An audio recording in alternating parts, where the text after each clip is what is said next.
Hi everyone, Kev from Basketball Victoria here. In this video, I'm going to talk to you about points average, the fairer, better, and recommended way of calculating your competition ladders. We all know that teams get 3 points for a win, 2 for a draw, 1 for a loss, and traditionally, whoever's had more points is higher on the ladder. The problem with this approach is buys.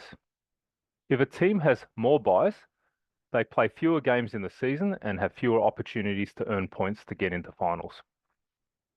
To combat this, some associations will give a win equivalent or 3 points for a buy. The problem with that is teams will then get in the finals on the back of an extra buy.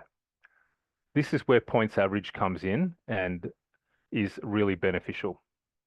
Let's have a quick look at the traditional way of sorting competition ladders and have a look at this example.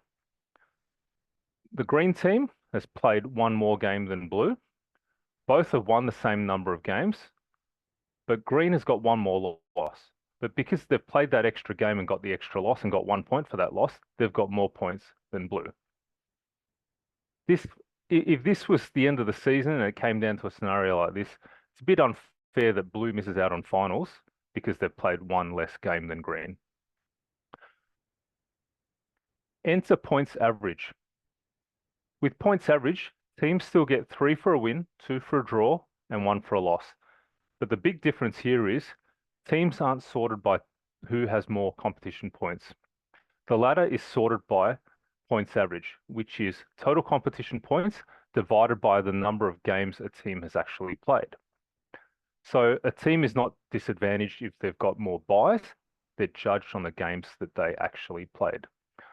So if we look at this same example, but using the points average method of calculating ladders, you'll see that the green team, the 2 wins, 2 losses, still results in them having 8 points.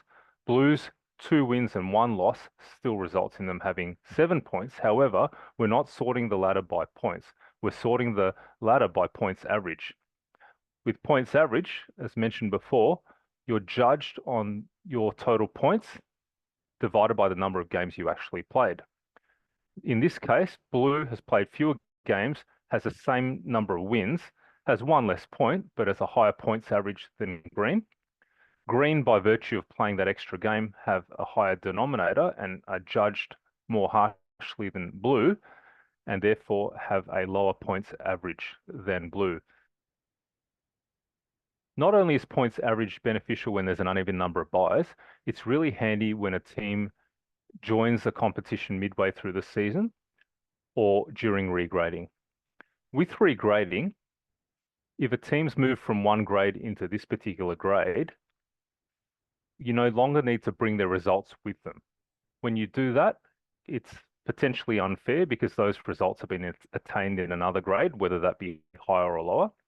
But if you set PlayHQ to not carry results over, that team who's joined that grade midway through the season at the time of regrading is judged on the games played in that grade from that point onwards. Similarly, with teams that join your competition, maybe a senior domestic competition after the start of the season, if you use points average, again, they're judged on their performance in that grade from that point onwards. And they're not behind the 8 ball with no chance of making the finals because they joined several rounds into the season. Hopefully that has explained how points average works. As always, if you require assistance with PlayHQ, please visit support.playhq.com, scroll down a bit and hit the contact us button.